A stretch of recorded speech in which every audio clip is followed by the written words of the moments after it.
L'été des comics et en cette période un petit peu ventre mou de l'été, nous avons décidé de remettre en lumière et en avant les titres qui nous ont le plus marqué pendant le premier semestre 2022. Et oui, peu de sorties entre le 14 juillet et le 15 août, vous le savez, c'est une tradition dans l'édition, mais nous avons décidé de peut-être donner sa chance ou donner leur chance à certains comics, des comics sortis. Pour certains, ce sont déjà des succès, ils ont déjà rencontré leur public, mais peut-être que vous êtes passé à côté. Vous êtes passé à côté du titre parce que la semaine où il est sorti ou le mois pendant lequel il est sorti, eh bien votre budget comics a été alloué à d'autres titres, à d'autres comics, à d'autres créations. C'est donc l'occasion de regarder ensemble dans le rétroviseur, de peut-être donner sa chance à un titre que vous avez raté et également c'est une opportunité incroyable de découvrir un titre que peut-être vous auriez acheté et vous auriez lu et que vous allez faire maintenant. Aujourd'hui, je vais vous parler enfin de la réédition en version française, en français, de Savage Dragon. Savage Dragon est un comics culte des années 90 qui continue à être édité actuellement aux États-Unis. C'est écrit et scénarisé par Erik Larsen. Erik Larsen, on le connaît, il a travaillé pendant de nombreuses années sur la série Spider-Man. Alors il a souvent pris la suite de Todd McFarlane sur Spider-Man, non seulement sur la série principale Amazing Spider-Man, puis sur la seconde série Spider-Man, ce qui fait que pendant très longtemps, d'abord à tort, hein, on l'a appelé, on disait que c'était un clone de Todd McFarlane. Erik Larsen, c'est pas du tout vrai, c'est pas du tout un clone, il a un style de dessin vraiment différent et c'est un dessinateur qui a eu envie de s'émanciper et qui a eu envie de créer sa propre créature, et il l'a fait avec le dragon, avec le Savage Dragon, une série qui compte plus de 250 numéros aux États-Unis. Une série qu'il a scénarisé et dessiné tout le long, c'est-à-dire qu'il n'a jamais arrêté, même s'il a fait des projets à côté, que ce soit pour sa propre maison d'édition Image Comics aux États-Unis ou des piges chez Marvel, parce que au début des années 2000, il avait fait des épisodes de Defender, parce que il a dessiné des épisodes de Spider-Man. Il est revenu sur Spider-Man, chose que Todd McFarlane n'a pas fait. Il a créé ce personnage du dragon, un personnage très mystérieux à la base, dont on apprendra plus tard que c'est un extraterrestre venu sur Terre pour coloniser la Terre, mais il a perdu sa mémoire en arrivant et il a décidé de utiliser sa force et ses habilités, ses pouvoirs pour la justice, mais de façon assez terre à terre, puisqu'il rentre dans la police. Et donc, le Savage Dragon va vivre des aventures absolument incroyables pendant des dizaines et des dizaines de numéros. Et il va vieillir, parce que c'est ça la différence entre les héros Marvel qui vieillissent pas vraiment, et Savage Dragon, c'est que Savage Dragon s'inscrit dans notre époque. Et par exemple, quand un président change aux États-Unis, il y a un nouveau président dans Savage Dragon. Typiquement, quand Obama est arrivé, quand Donald Trump est arrivé, Joe Biden, etc., etc., etc. Donc ça suit vraiment l'actualité, ça a parlé du Covid, ça parle évidemment de toute la société et de toute l'actualité, et c'est toujours très bien fait.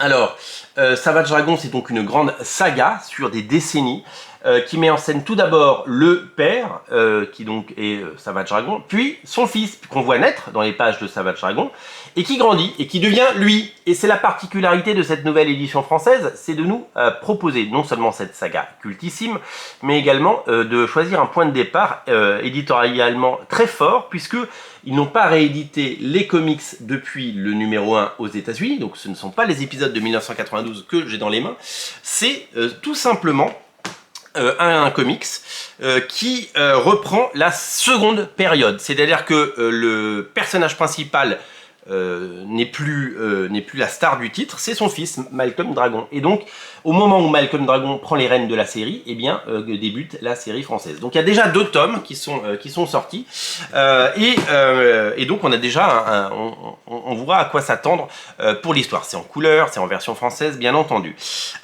Certains ont beaucoup râlé quand cet éditeur indépendant qui s'appelle Black and White a décidé de ne pas sortir Savage Dragon depuis le début, mais ça aurait été du suicide puisque Savage Dragon est déjà sorti 2 fois en version française. C'est sorti une première fois dans les années 90 chez Semic, puis une deuxième fois à la fin des années 2000, vers 2010 je dirais par là, chez Delcourt, qui a eu une première intégrale qui a été un four totale. Cette intégrale qui a donc été un gros bid, eh bien, nous rappelle que ça sert à rien de s'acharner. Donc, ils ont pris le parti de produire autre chose et d'apporter surtout de l'inédit. Ça aurait été un du suicide de sortir une troisième fois des titres qui n'ont pas marché. La stratégie en plus est la bonne pour l'éditeur, puisque plutôt que sortir frontalement le bouquin dans tout le réseau libraire avec, vous le savez, 10% des bouquins qui sont abîmés, qui sont retournés, avec des marges ridicules, puisque l'éditeur ne récupère que 20% du prix de la couverture. Donc sur un comics à 20 €, il ne récupérerait que 4 €, autant dire des cacahuètes. Eh bien, ils ont décidé non seulement de le distribuer en direct, mais en plus de faire confiance à quelques boutiques, dont Original Comics, et on est très fiers de pouvoir le distribuer. D'ailleurs, c'est un succès sur originalcomics.fr, c'est absolument génial. Tirage court, tirage maîtrisé, des prix certes un tout petit peu plus élevés, mais c'est l'époque qui veut ça. Et bien entendu, un succès à la clé qui fait que le comics va durer. Alors, on est sur une édition particulièrement soignée.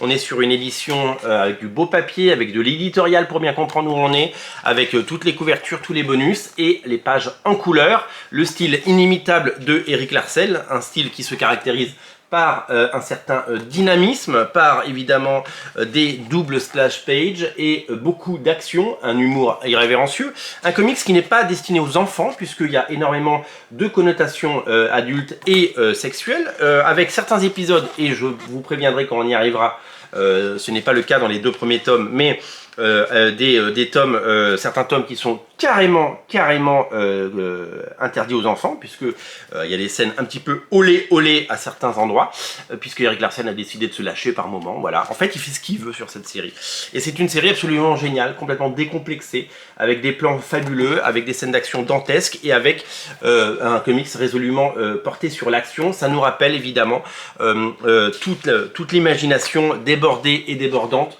de quelqu'un comme Jack Kirby, Jack Kirby qui est clairement le père spirituel de Eric Larsen et qui nous régale. Voilà, c'est un moment d'anthologie des comics. C'est vraiment une série culte, c'est vraiment un tour de force, une prouesse artistique, éditoriale et voilà, ça fait partie de ces trésors du comics qu'il faut absolument avoir dans sa collection. C'est décomplexé, c'est génial. Et je suis tellement content que ça sorte enfin en version française. Et je vous invite à découvrir donc Savage Dragon. Le tome 1 et le tome 2 sont disponibles. Ça fait partie de ces grands comics à découvrir et à posséder. Je vous invite à craquer dès à présent pour cette merveille absolue. C'est signé Eric Larsen, c'est chez Black & White, mais c'est en couleur. Et c'est disponible dès à présent sur originalcomics.fr et en boutique à Paris au 49 rue La Cépède. C'est un comics de l'été à lire, à découvrir et à dévorer. Salut!